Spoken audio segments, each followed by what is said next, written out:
Okay. Rav? Mark. Good evening, everyone. Erev Tov.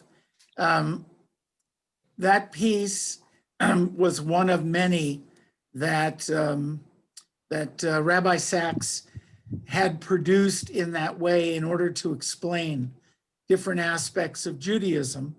I think what I would like to reflect, first of all, I want to admit to you, I don't like his title, Lord. I don't like to use it. I don't like British royalty. I think that aspect of him is, for me, the lesser or maybe even the least of his contributions. That notion that he was in the House of Lords and he was knighted by Queen Elizabeth, is very much a British thing. Mark told me he grew up singing God Bless the Queen because he was Canadian. I didn't grow up that way. I watched The Crown because Joni loves it, but I don't love the royals and that whole institution. But I do want to put him into perspective and try to understand what it is that it means to be the chief rabbi in Great Britain. I'm losing, I think I lost the picture here. I don't know why. Am I with you? Yeah. Okay. You're with us, Rav. There I am. Okay. Let me get back over here. There we are. So first of all, Europe still has this institution of chief rabbi of different countries. It was the way in Middle Ages that the king or whoever was the sovereign could speak to the Jewish community through the institution of the Chief Rabbinate. And Britain followed that way as well, and they had this Chief Rabbinate. But what does it really mean? So I want to put it in perspective. First of all, if we were to take all the Jews of England today, it's equivalent to the amount of Jews that live in Miami-Dade. That group is the group that called him the chief rabbi. Those are the normative Orthodox. There's another group who are the ultra-Orthodox who did not consider him their chief rabbi. That group is about the size of the Jewish community of Seattle. Then there's another group who also didn't consider him the chief rabbi, who are liberal, reform, other Jews in different denominations. And those are about the size of the Jews of Minneapolis. So we're talking about a relatively small Jewish community when we compare it to the United States or Israel or even France, right? But he has a title. The title gives him a certain honor and a certain prestige. And there have been many other chief rabbis. I don't know if any of you even know the name of the one that preceded him, who was also very well known and was a lord. I know Mark knows it, but I don't know if anybody else knows it. If you do, unmute yourself. Who unmuted? Somebody say something. Friedlander? No, it was Emanuel Jakubowicz, who was very, very important in halacha. But again, he wasn't widely known throughout the world. That was, and then the new chief rabbi, probably again, a name you don't know, is Rabbi Mervis. Again, these are names that are they're obscure generally for us because that community of British Jews is relatively small and plays not a major role in the world Jewish community. It plays a role. But Rabbi Sachs rose above that. And that's really what I'm trying to say. Rabbi Sachs was not and shouldn't be defined by the fact that he was the chief rabbi. That gave him a platform. You know what it's sort of like for me? It's like Eleanor Roosevelt. When she was first lady, she had her own platform, but when FDR died, she continued to have platforms and to reach out to the world. She did great work throughout her life. She didn't stop, even though she lost that title. And in a real sense, that's the importance of Rabbi Sachs. He grew in stature in the Jewish world and in the non-Jewish world after he left office. In his position, he did a lot of good things in Britain. He did a lot of good things in the world. But he continued, and not only that, he continued and grew. He published over 30 books. Over 30 books. I hope that you've read at least one of them. If you haven't, pick any one of them. He's wonderful, clear, good thinker, sharp individual. He published a Siddur that is really remarkable in how he explains the prayers. There's the Machzor series of all the holidays, how he explains those. It's beautifully printed, by the way. And it was done by a special printing that he supervised. Very clear, very wonderful prayer books. But he also did a lot of other writing in the world. And he taught in institutions in Israel, in America, in England, of course. Now, I want to start by where he came from. I don't know how much you know about him, but his father had a very minimal Jewish education, and in fact had to leave school when he was 14, and he was in the shmata business. And Rabbi Sachs has 3 brothers, all of whom made Aliyah. Now think, he didn't make Aliyah, right? Had he made Aliyah, he'd be like his brothers, relatively unknown to us, right? But because he didn't make Aliyah, he rose to a very prominent position, and from that position was able to become a major force in the intellectual and spiritual life of the Jewish world. So how did he do it? Well, first of all, he was very bright, very smart intellectually. He was the first in his family to go to college. When he was a student in London, he was searching for different ideas and thoughts. He was studying philosophy, and he made a decision to come to America and meet with 2 great rabbis in his opinion. One was Rabbi Soloveitchik at Yeshiva University. And from him, he learned more about how to focus on his studies. But then he went to the Lubavitcher Rebbe. He was a young man. He met with the Rebbe. It took him a while to do it. In fact, he tells the story of how hard it was because he was somewhere, I think, in California. And when he got the word that he could meet with the Rebbe, it was like within 3 or 4 days. And he didn't have much money. So he took a Greyhound bus cross country to get to the Rebbe's and to have his place because he had been assigned a certain time. He had made the request and it had been granted. So he gets to the Rebbe and he starts asking the Rebbe different questions. But the Rebbe stops him and starts asking him questions.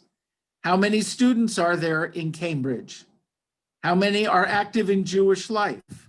How many have you brought to Jewish commitment? Now, Rabbi Sachs said, I didn't want to be a shaliach, so I said to him, Rebbe, in the situation in which I find myself, and the Rebbe stopped him in the middle of the sentence. And he said, nobody finds themselves in a situation You choose to be in a situation, choose a different situation. And Rabbi Sachs commented, I thought that the Rebbe's greatness was in all the followers that he had. But his real greatness was the fact that he made not followers, but leaders. And that day I became a leader, and it changed my life. That was the day when Rabbi Sachs knew that he was going to become a rabbi and a philosophy major, get his PhD, and that he was going to be a teacher, that he was going to be a leader, and that he was going to lead others to leadership. So he comes from, you think about it, really a working class background in his family, not a particularly strong Orthodox background, traditional background, but in it, he found all of this intellectual kind of curiosity that drew him in to Judaism. And in that process, he became a rabbi. Now, one of the interesting things, I don't know if any of you saw it today, there was a Shloshim program in England that they did. I was able to get onto it, and incredible people who praised him and talked about him. One of the interesting ones talked about the fact that when he became a chief rabbi, he said, I'll do it, but you have to give me like 6 months. I want to go find out the needs of the average rabbi. And he went to Israel to talk with rabbis there. He went throughout England to talk with them. He said, if I'm going to be the chief rabbi, I want to understand the needs of the rabbi in the pulpit, the needs of rabbis who were working with people. That's the nature of the kind of man he was, not just the kind of rabbi, but the kind of man he was. And his books reflect that. Now, he's often got into trouble with his right-wing, the group to the right of him, let's say the Haredi group in England particularly, but also elsewhere in the world, because he had a liberalism about him. He had a sense of accepting everybody in the world. There's this one quote that really got him into trouble. I'll see if I can find it here. Oh, so it's in one of his books, and in the book, he said, no, that's not the right one. It was about talking about Jews, Christians, and, here. It's in The Dignity of Difference, published in 2002, The Dignity of Difference. He wrote, God has spoken to mankind in many languages, through Judaism to the Jews, Christianity to the Christians, Islam to the Muslims. God is the God of all humanity, but no single faith is or should be the faith of all humanity. Now, the Haredi community was not very happy with that. And he actually, in a later publication of that book, softened that sentence. And when he was asked about it, he says, a leader can only lead if people will follow. I was trying to go too fast. So here is a great, wonderful rabbi thinker who understood that his role meant that he had to speak to everybody where they were, even the Haredi community. He sometimes went too far. He needed to backpedal, not because he didn't believe in it, but because you can only lead if people will follow you. In fact, there's a wonderful Hasidic teaching that was not from Rabbi Sachs.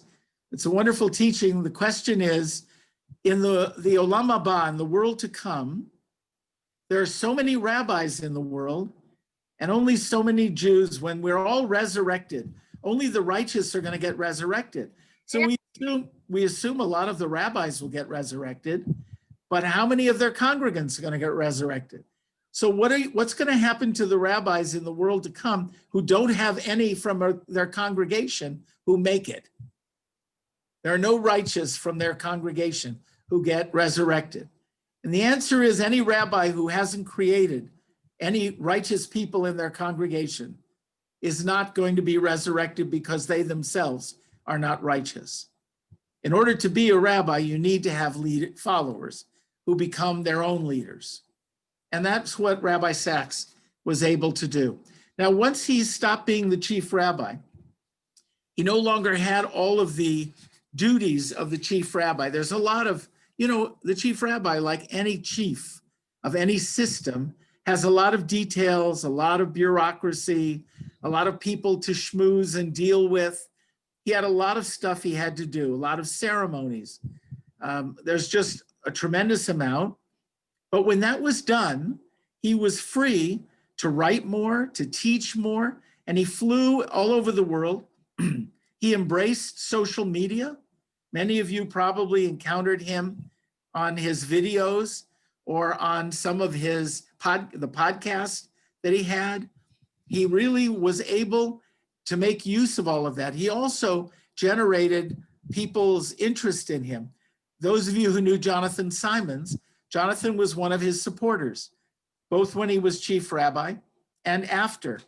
And he had a whole cadre of people like that who supported the work that Rabbi Sacks did. Because Rabbi Sacks continued to be energetic even when he was very sick. He really never stopped his work. So let me just take a pause, if that's okay, and we'll see if anybody has comments or anything that you want to say at this point. Alice Miller's asking from where did he get smicha, and Tereska makes a wonderful point about the differences and explaining the terms of Lord and Chief Rabbi. And so if for all of you, if you'd like to write anything in the chat group, please do so. If you'd like to say something right now, please unmute yourself and ask anything that you'd like of Rabbi. Rabbi, but do you know where? Okay, first question about his smicha. So he got his postgraduate study in Oxford and King's College, London, and that's where he got his PhD. The University of London awarded it to him in 1982. His rabbinic ordination was at Jews College, the Eitz Chaim Yeshiva in London. So he was ordained in his hometown, basically, in London there. And he was started in a synagogue at the beginning. I don't remember the name of it right now, but he started in a synagogue and then he got involved in the administrative aspects of the chief rabbinate. And the chief rabbi is a position that is elected. It's not elected by everybody. It's elected by a certain group. It is an honorary position, but it holds certain power in the community. He becomes the head of the Beit Din. He's involved in their school system. In England, parochial schools, many of them, at least in their system, are under the chief rabbi, but they are funded by the government, like public secular schools. And there were a number of issues. I remember one where some woman converted in Israel with the chief rabbinate in Israel. She had children, moved to England, and the parochial school did not accept her conversion, and so would not accept the children into the school. Now remember, she converted under the chief rabbinate in Israel, and the Beit Din in England would not accept it. That's kind of the nature of how difficult it is. We think it's our problem that when we do a conversion, it's not. There's a universal issue about who accepts whom and under what circumstances. The difference between chief rabbi is a religious title. It's recognized in the British empire, well, it's not an empire so much anymore, in the Commonwealth. There's a chief rabbi of Ireland. There's a chief rabbi of South Africa. There have been wherever it's part of that system. Lord is when the queen knights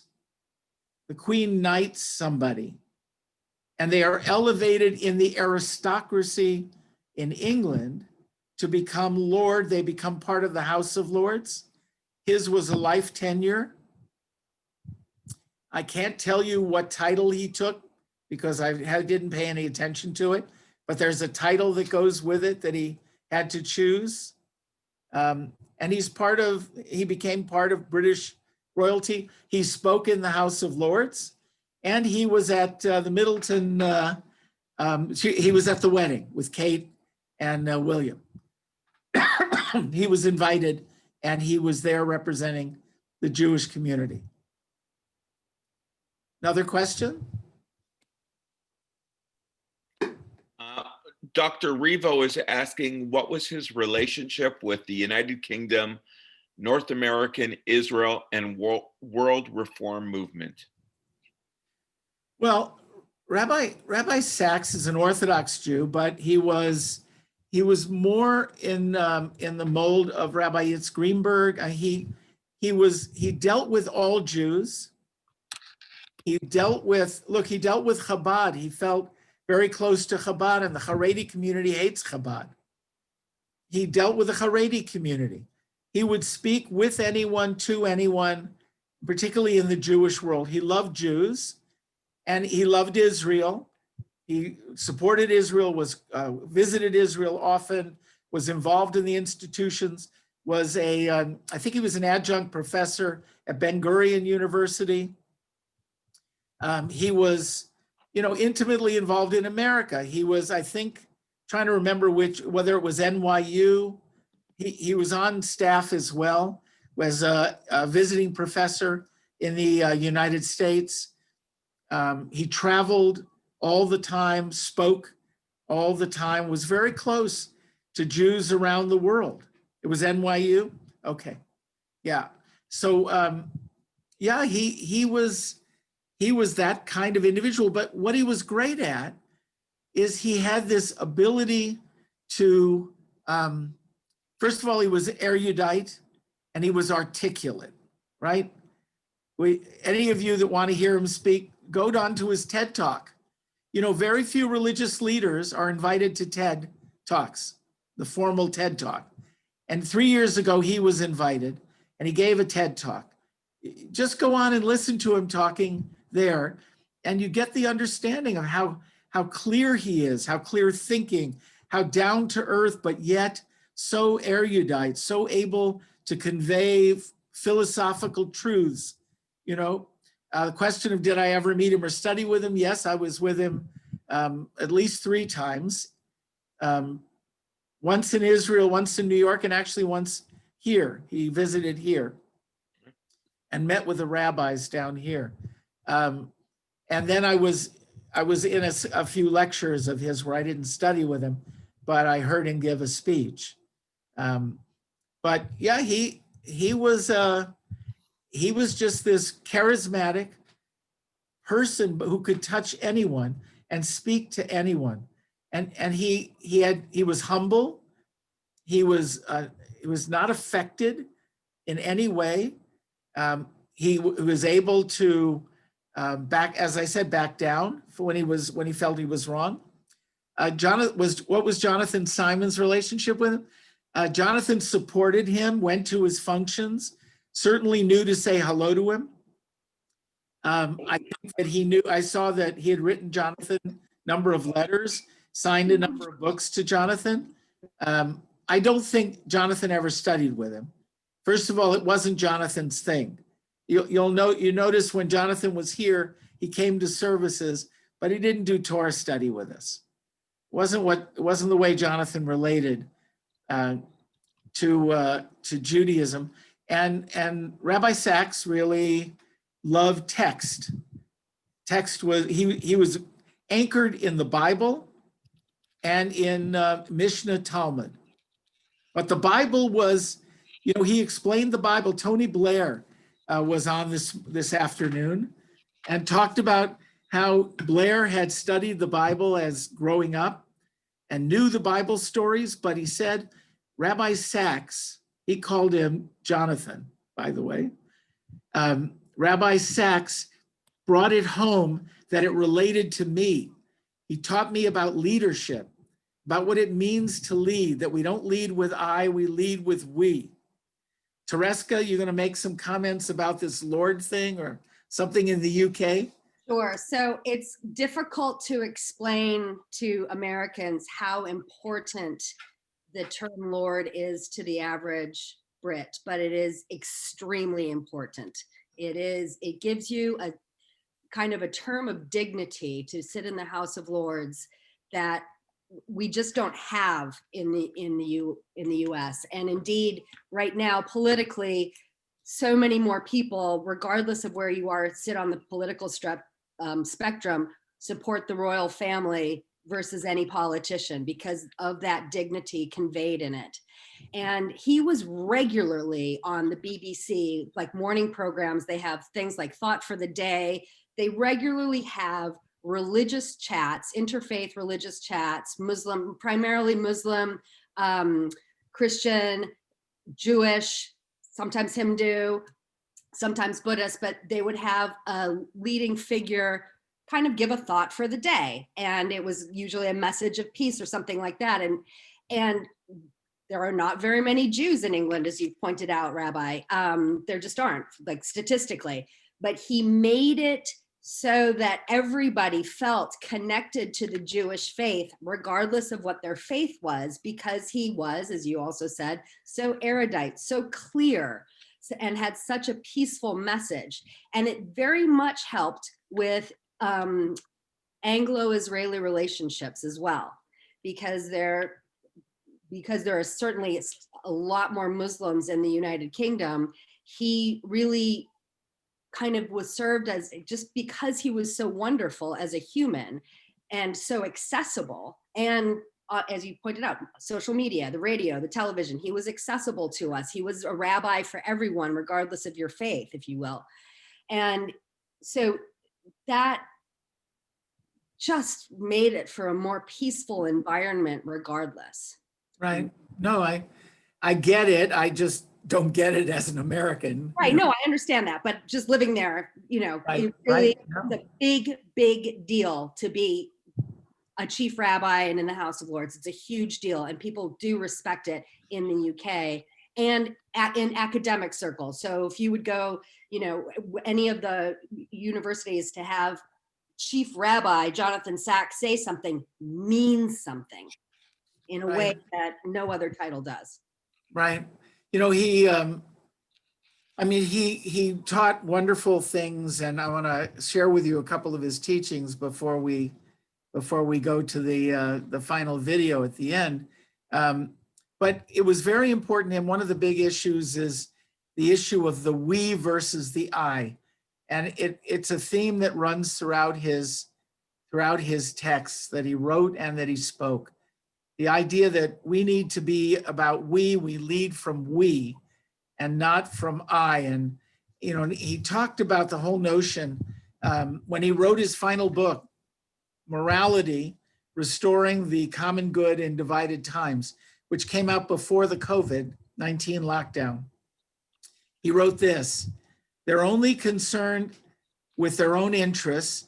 That's what happens when you put the I ahead of the we. When you emphasize the we, something extraordinary happens. You get the most heroic behavior from doctors, from nurses, from healthcare workers, from people who are stacking shelves in supermarkets. These are people who live the we. Now, he wrote that before the shutdown. The book came out before. But that notion that he understood that we need each other. We need Christians, we need Muslims, we need Hindus, and we each serve a purpose in the world. Now, his Haredi compatriots had difficulty with him. They had difficulty when he went to the wedding of William and Kate. They had difficulty because it was in a church, right? It was in a religious Christian place. They had trouble even with the notion of him being in the House of Lords. He had to face that, and he didn't back down. He talked to them. He never broke off relationships. That was just part of who he was. Actually, in this session, one of the things that was said about him, Rabbi Lau, former chief rabbi in Israel, Ashkenazi chief rabbi, because Israel doesn't just have one chief rabbi. It has two chief rabbis, Sephardic and Ashkenazic. So Rabbi Lau, the Ashkenazic chief rabbi, said about him, he was the bridge to the world of non-Jews. He was the one that represented us in the world of non-Jews in a way that almost no one else could. And his own teacher, who died this year, Rabbi Nachum Rabinovich, when Rabbi Sachs retired as chief rabbi, he said about him, there are certain titles in our tradition, like Rav, Rabbi, Chacham, chief rabbi, Rabban, but our tradition says higher than all these titles are those whose name alone is used, like Hillel. He said Rabbi Sachs was that rabbi for us. He was like Rambam. He was a name that you didn't need the titles. Rabbi Sachs, just Sachs, in effect, is almost enough for us today because he was that kind of person. Any other comments or questions before I do the final two teachings? Do you want to comment about his weekly parsha, that covenant in conversation that he put out before his Right. death?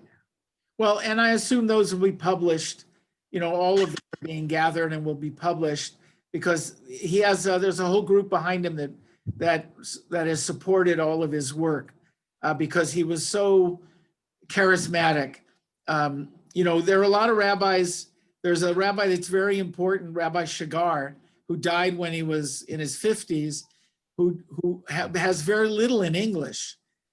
It's just nobody has gotten behind him to publish it, but he's been incredibly instrumental in modern Orthodox thought.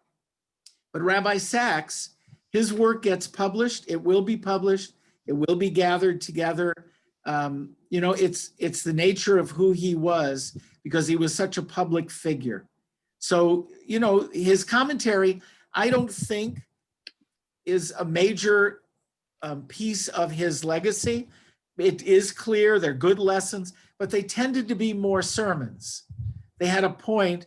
They're not going to end up like Rashi or Ibn Ezra or, that's not the nature of what he did.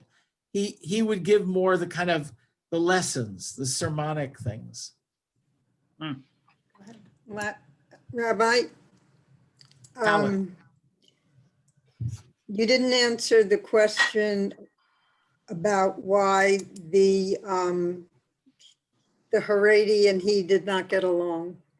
Well, he was too liberal for the Haredi community. And they don't accept the Chief Rabbinate in England because they believe that institution is corrupted by its very nature because it's connected to the government. And the Haredi community doesn't connect that way. Okay. Alice, I think you're also Thank you. asking why the Haredi and the Chabad don't get along. Oh, well, Haredi and Chabad is a different issue. Rabbi Shach, Zecher Tzadik Livracha, who died, I think he was over 100, he was kind of the chief rabbi of the, what were called the Misnagdim, the non-Hasidic group. He was asked years ago, what is the closest religion to Judaism? He said Chabad. He wasn't joking. The Haredi community doesn't consider Chabad to be Jewish because of the Rebbe and the worshiping of the Rebbe and the aspect of Chabad that sees the Rebbe as coming back as Mashiach.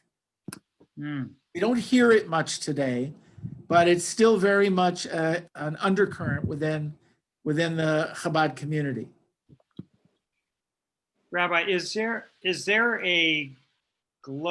somebody in the Jewish world today, a rabbi, who you would consider at the same level of sort of of respect among the broad Jewish community in the world? Is there another Jonathan Sachs out there now? There's no one with his visibility and that covered the kind of all the areas he did. There are a lot of, there are a lot of really wonderful rabbis who have tremendous influence in different parts of Jewish community, but nobody that really had his throw weight in the Jewish world today. There aren't that many ever.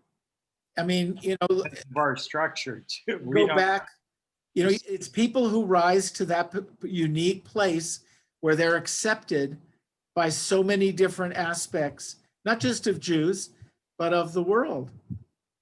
There aren't many people who rise to those levels, even great leaders, They don't come along that often. That's why we're doing this, and that's why people around the world are doing the shloshim, because I don't know that, we sometimes are too blasé about the fact that when certain people arise, we sort of just see them as another person. There are people that rise to unique positions, and we need to recognize it. So I'll teach these last two, and then Mark can do the final video. These are two lessons from him I want to leave you with. In an interview a few weeks before he died, he was on a podcast hosted by Rivka Krinsky. The podcast is called From the Inside Out. And she asked him the age-old question, why does God let bad things happen to good people? And this was his answer. Now you realize these were the last weeks of his life. He knew how sick he was. He knew that bad things were happening to him. He said this, God does not want us to understand, because if we ever understood, we would be forced to accept that bad things happen to good people, and God does not want us to accept those bad things. He wants us not to understand so that we will fight against the bad and the injustices of this world, and that is why there is no answer to that question. God has arranged that we shall never have an answer to it. It's a pretty powerful statement, particularly a dying man who makes that statement. That we don't know because God doesn't want us to know, so that we will fight against bad and injustice, so that we'll never accept it. I think that's pretty powerful. And the last lesson is about Hanukkah. I wanted to at least tie us into all the programming that Mark and the temple have coming up for us for Hanukkah. So in the Talmud, in Pesachim, in the section on Passover, Pesachim, it talks about, the Gemara asks the question about using Hanukkah candles. Can you make use of a Hanukkah candle once it's been lit? So there are two rabbis, Rav and Shmuel. They argue throughout the Talmud, right? They're like Hillel and Shammai in the Mishnah.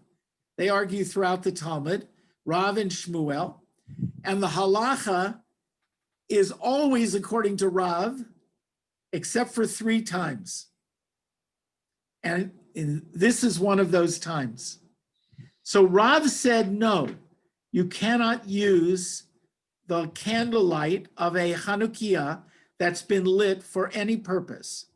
It diminishes the mitzvah.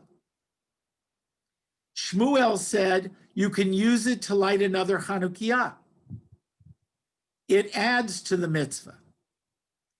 And the halacha follows Shmuel. And Rabbi Sachs said this. He was talking actually to a Chabad gathering at the time. He said, Shmuel is right because God wants us to ignite other lights. Rav was wrong. it doesn't diminish us to light someone's candle. It enhances us. And that is our role in the world, is to add light by helping others to light their candles and bring light to the darkness. That's from Rabbi Sachs for this Hanukkah. So Mark, you want to take us out? I will. And again, Rabbi Glickstein, thank you so much for leading our program. It's really great to see such a nice group tonight. As always, we encourage you to go to the website and see the different programs. Tomorrow, I'm leading a book review on a Colin McCann book called Paragon, and it's a really a difficult book, but it's a challenging book and well worth listening to. So we hope you can join us. And next week, Hanukkah, a week from tonight, we'll be at the Wynwood Drive-In Cinema, lighting the fourth candle together. And next Shabbat morning, after Torah study at 10:30, we're going to be joining with Rosh Pinah, our sister community, our Domim partner, to light the third candle together. It will be 5:30 p.m. there. Torah study, J-Lab, Tot Shabbat, and anyone else in the congregation will participate. And of course, our Israel Committee Chair, Karen Revo, is with us. So we hope you can join us for all the programs. I'm going to now take you again to an event that occurred in 2013. And Rabbi mentioned that today there was an official Shloshim ceremony, and it featured Prince Charles. It featured former Prime Minister Tony Blair. It featured President of the State of Israel, Ruvi Rivlin. And again, if you Google it, I'm sure you can see it. But I thought that this piece would be a really fitting ending to tonight's program as we mark the Shloshim. And so, again, thank you for being here. We'll take you to that right now. And give me 1 second and let me get it. Hold on. Hey, Mark, while you're doing that, if Yeah. I may, Michael Berman here. I've had the great pleasure for about the last 4 years or so of reading Rabbi Sachs' weekly, as Rabbi Glickstein said, sort of commentary / sermon on the parashah. They are they're thought-provoking and quite wonderful. And anytime anybody's just interested, look them up. They're really, I savor it every week, and I will miss it. I know he's done them for the rest of this year, but it's quite wonderful. Yeah, I'm with you, Mike. Thanks for sharing that. I will miss them too. Wonderful. Let me, I'm just getting this ready here. Hold on 1 second. I'm trying to get it here. Technology. I was ready before. Hold on. Stay. It's worth it for a second, everyone. Just a second. It's here. Hold on.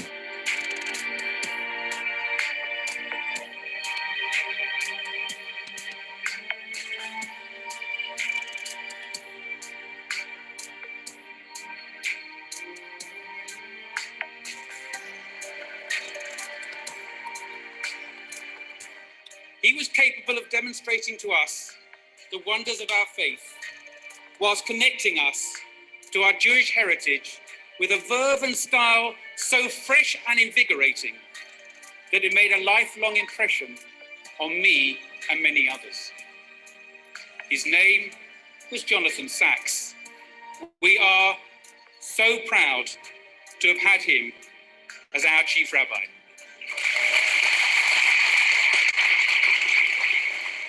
Ladies and gentlemen, it is with great honour that I ask you to join me in welcoming to the stage His Royal Highness, the Prince of Wales.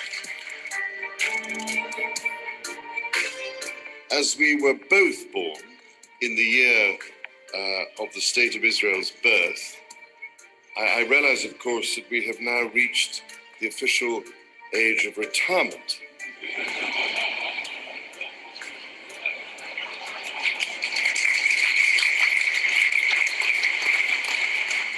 But I must say, in all that time, not only have you been a loyal Arsenal supporter, you have also been a steadfast friend. As a valued advisor, your guidance on any given issue has never failed to be of practical value and deeply grounded in the kind of wisdom that is increasingly hard to come by. We all pray that you will enjoy the happiest and most fulfilling of semi-retirements, and that you will do so with our affectionate wishes ringing in your ears. The Queen. The Queen. You can get nachas not only from your children, but also from your Chief Rabbi.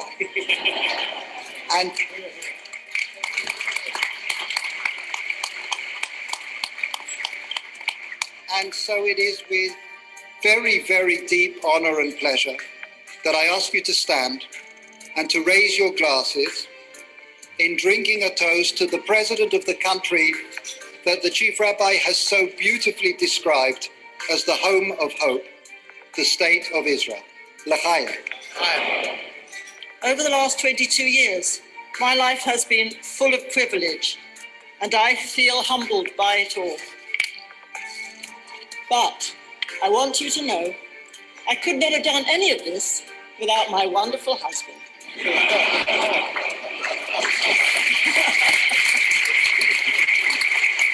When leaders have such friends, leadership itself becomes not a challenge but a privilege. My heart goes out tonight in thanks to all of you, to all the members of the British Jewish community. What you have done these past 20 years is almost beyond belief. You have built more Jewish day schools than ever before in Anglo-Jewish history. You have built finer welfare institutions than we ever had before. You have made Jewish cultural activities more lively and more creative than ever before.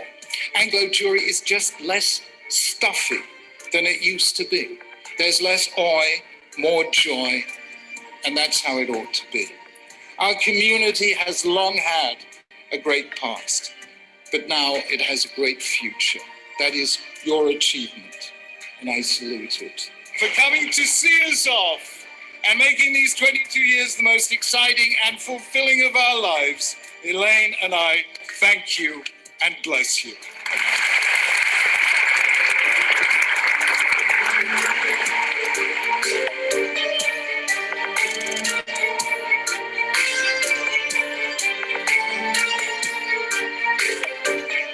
We think we are carrying the Torah. Actually, the Torah is carrying us. This is our life and the length of our days. May we carry the Torah and walk tall, and may it help us to reach high. Thank you.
I didn't even realize, Rabbi. That was Jonathan. Jonathan was there. That was right there. Yeah. He had a great table too. He was at table 7, smack there in the front. So, Wow. you know what? And I'd seen it before. I didn't notice, but now it even brings that closer to home with the late Jonathan Simons there. And so as we mark the Shloshim and this really incredible contributor to modern Judaism. I thank you all for being here. Rabbi Glickstein, thank you so much for leading tonight's program.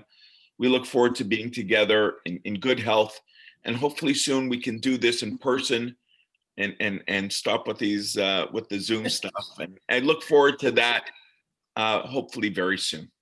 Good night, everyone. Laila Tov, and thank you for Laila being here. Tov. I will, Alice. You take care, everyone. Good night, everyone. Good Take night. care. Thank you. Good Thank you, night, Rabbi. so- Thank you. Good night, everyone. Take care. Good night. Thank you. Thanks, Rev. Stay safe, everybody.